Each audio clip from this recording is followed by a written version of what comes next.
آپ سے یہ فرمائیے گا آپ کو کیا ریزرویشن ہے، کیا آپ کو اعتماد میں نہیں لیا گیا تو، اور آپ یہ چاہتے ہیں کہ ان کیمرہ اجلاس ہو اور وہاں پہ آرمی کی قیادت آ کے پوری طرح آپ کو بریف کرے کہ بھائی یہ کرنا چاہتے ہیں، پھر آپ اوکے کریں؟ بسم اللہ الرحمن الرحیم۔ دیکھیے چودھری صاحب، مولانا صاحب کی پریس ٹاک آپ نے سنی، ان کی پریس کانفرنس آپ نے ابھی حوالہ بھی دیا۔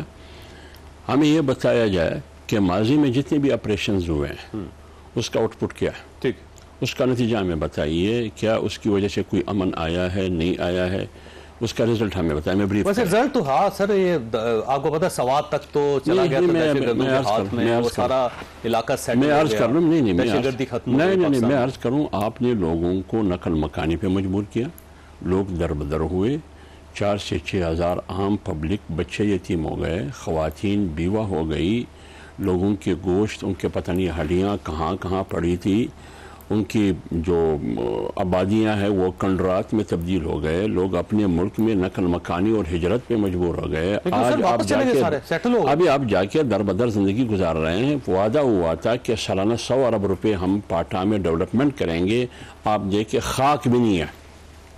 تو اس قسم کی فیصلوں پہ ہم کیسے اعتماد کریں؟ ایک بات۔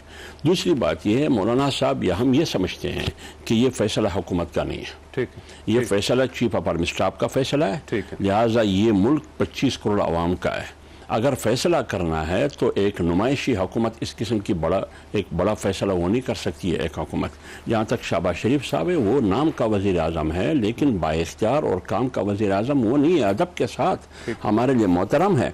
تیسری بات یہ ہے کہ آپ مجھے یہ بتائیے، جیسے کہ بھائی نے کہا کہ بلوچستان میں جینون پارٹیاں 4 ہیں، JUI پشتونخوا میں لیوم پارٹی، سردار اختر جن منگل کی پارٹی، ڈاکٹر مالک بلوچ کی پارٹی، چاروں اس آپریشن کے خلاف ہے۔ خیبر پشتونخوا میں ANP، PTI، جمعیت علماء اسلام، یہ تینوں پارٹیاں اس آپریشن کے خلاف ہے۔ کیا آپ نے بلوچستان اسمبلی، بے شک جو ہم کہتے ہیں کہ وہ پیسوں کے بل پہ یہ اسمبلی بنی ہے، اور خیبر پختونخوا کی اسمبلی کو آپ نے اعتماد میں لیا ہے؟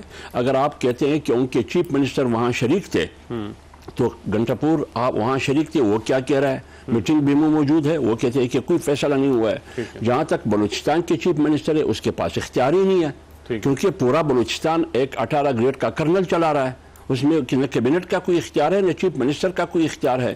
تو لہٰذا وہ چیف منسٹر ادھر بیٹھ کے بلوچستان کے 1.25 کروڑ عوام کا فیصلہ وہ نہیں کر سکتے ہیں۔ آپریشن ہمیں معلوم ہے کہ آپریشن کہاں ہو رہا ہے، پنجاب میں نہیں ہو رہا ہے آپریشن، سندھ میں نہیں ہو رہا ہے آپریشن، آپریشن کہاں ہوگا؟ یہ 20 سال سے یہ دکے بلوچستان بھی کھا رہے ہیں، اور آپ اللہ آپ کا بلا کرے KP بھی کھا رہے ہیں۔ اگر آپ واقعی بلوچستان کو دینا چاہتے ہیں اور KP کو اور پاٹا کو دینا چاہتے ہیں، بھائی CPEC میں آپ نے بلوچستان کو کیا دیا ہے مجھے یہ بتائیے۔ آپ ڈیولپ کریں نا بلوچستان کو۔ آپ مجھے بتائیے کہ گزشتہ 10 سال میں جب سے انضمام کا فیصلہ ہوا ہے 7-8 سال پہلے، پاٹھا کو کیا ملا ہے؟ بغیر لاشوں کے، بغیر توپ کے، بغیر تپنگ کے، بغیر بارود کے اور کیا ملا ہے؟ تو لہٰذا بنیادی چیز یہ ہے کہ یہ فیصلہ تو حکومت کا ہے نہیں، ایک بات، اور یہ حکومت جنون عوامی مینڈیٹ کا حامل حکومت بھی نہیں ہے، ٹھیک ہے، اور اس کے ساتھ ساتھ قوم اس قسم کی فیصلوں پہ اعتماد بھی نہیں کر رہی ہے، اعتماد نہیں ہے۔ ٹھیک، رانا صاحب دیکھیے، اب گورنمنٹ کا سب سے پہلا جو ٹارگٹ تھا وہ یہ تھا کہ اپوزیشن کو آن بورڈ کرے، لیکن گورنمنٹ نے اپوزیشن کو اعتماد میں نہیں لیا، لہذا ایک بحران پیدا ہو گیا، اور اب فیصلے کے بعد ان کو اعتماد میں لینا چاہتے تو کیسے ہو سکے گا یہ؟ دیکھیں بالکل پارلیمنٹ موجود ہے تو سب سے پہلا حق تو پارلیمنٹ کا، اس میں تو کوئی دوسرا کویسچن ہی نہیں ہے، لیکن کیا بغیر کسی حکمت عملی کے پارلیمنٹ کے پاس آ کے کھڑے ہو جائیں کہ جی چینی جو انجینئرز ہیں ان کو TTP کے لوگوں نے مارا ہے، اور ہمارے پاس یہ اطلاعات ہیں، ہمارے سیکٹری داخلہ خرم آغا جا کے افغانستان میں یہ انفارمیشن دے کے آئے ہیں، چائنیز نے بھی انفارمیشن دی ہے، تو آپ ہمیں حکمت عملی دیکھیں نا۔ پھر پارلیمنٹ کہتی جی آپ بتائیں، ہم اس کے اوپر رائے دیں گے۔ کوئی فورم تو ہونا چاہیے نا پارلیمنٹ کی، فل رسپیکٹ کے ساتھ۔ پہلے یہی ہوتا ہے کہ آپ ایک طریقہ کار طے کرتے ہیں، اب وہ لفظ پہ چھوڑ دیں کہ جی گنڈاپور صاحب کہہ رہے ہیں کہ وہاں آپریشن نہیں تھا لیکن عزم پاکستان موجود تھا، چلے اس بحث سے بھی نکل جائیں، پھر کل کیبنٹ انڈورس کرے گی اسے، پھر ہی وہ پارلیمنٹ، کیا قانون جو ہے وہ وفاقی کابینہ کی منظوری کے بغیر پارلیمنٹ میں آ جاتا ہے؟ کابینہ منظور کرے گی تو کوئی آئے گا نا۔ اب ایک پالیسی ساز ادارے ہیں آپ کے، ایپیکس کمیٹی ہے جس میں مسلح افواج کے لوگ موجود ہیں، جس میں چاروں چیف منسٹرز ہیں. اس سے زیادہ بڑی نمائندگی آپ یہ نہیں کہہ سکتے. رائے سب کی محترم ہے کہ جی وہ ڈمی ہے یا نہیں ہے، تو پارلیمنٹ کو بھی تو یہ ڈمی ہی کہتے ہوئے بیٹھے ہوئے ہیں اور اب وہی مطالبہ کر رہے ہیں. چلے کسی جگہ تو مان لیا نا پی ٹی آئی نے بھی، جے یو آئی نے بھی اسی بات کو.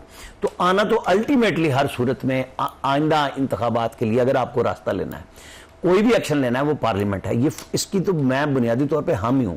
لیکن اگر آپ نے کوئی بلو پرنٹ بنایا ہی نہیں ہے کہ آپ کے پاس کیا انفارمیشن ہے، جب آپ انفارمیشن نہیں ہے پارلیمنٹ کی نیشنل سیکورٹی کمیٹی کو کیا آپ بریف کریں گے؟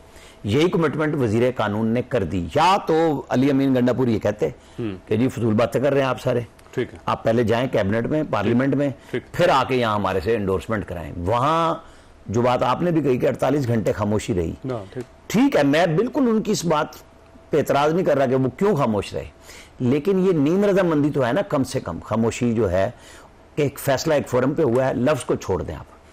اب جب وہاں پہ آئیں پارلیمنٹ میں بالکل چیر پھاڑ کے رکھ دیں.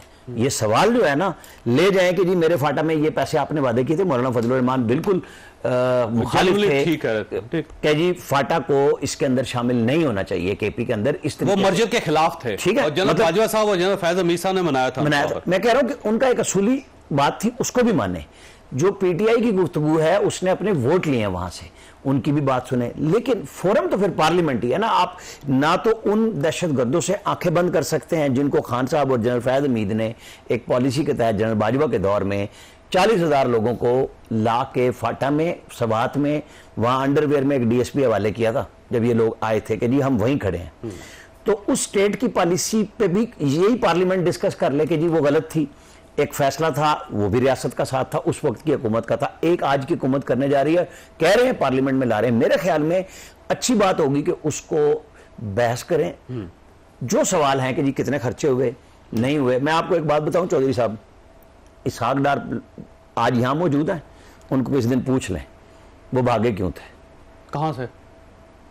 جب پرائم منسٹر کے طیارے میں وہ گئے تھے لندن. ان کی ناراضگی کی بنیادی وجہ پتہ کیا تھی؟ میں آپ کو بتاتا ہوں. آج انہوں نے بجٹ میں پیسے ڈلوا دیے تھے ری ایبلیٹیشن کے، جو ڈسپلیس پرسنز کے تھے نا، کیونکہ وہ کہتے تھے یہ پیسے کل کو میرے گلے پڑیں گے کہ بھائی میں چٹ پہ دے رہا ہوں. اس کو پبلک اکاؤنٹس کمیٹی میں کون بتائے گا؟ سویلین پیسہ ہے. ان کے اوپر بہت سارے لوگ پی ٹی آئی کے حامی یوٹیوبرز ایٹمی دھماکوں کی بات کرتے ہیں. اٹھا کے دیکھ لیں اس شخص کو. میں اس کے پالیسیوں پہ جو پی ڈی ایم کی ہیں سخت مخالف رہا ہوں کہ بھائی مروا کے رکھ دیا سب کو کہ ڈالر میں چلاؤں اور فلانا، وہ بڑھ مار گئی. لیکن میں آپ کو بتاؤں وہ جیل میں تھے، جنرل باجوہ نے ان کے ساتھ رابطہ کیا.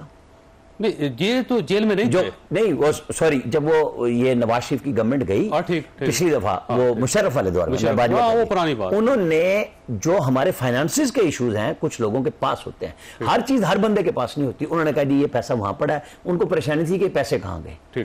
تو ایسا نہیں ہے کہ کوئی بھی پاکستانی پاکستان کے خلاف جا رہا ہے اگر وہ کسی جگہ پہ ہے. ان کو ہر چیز پہ بھی زیرو نہ کر دے. یہ ان کا مسئلہ بنا تھا جب انہوں نے کہا تھا کہ میں ریکارڈ پہ لاؤں گا اور پشاور کور کمانڈر کو اس کا حساب دینا ہوگا.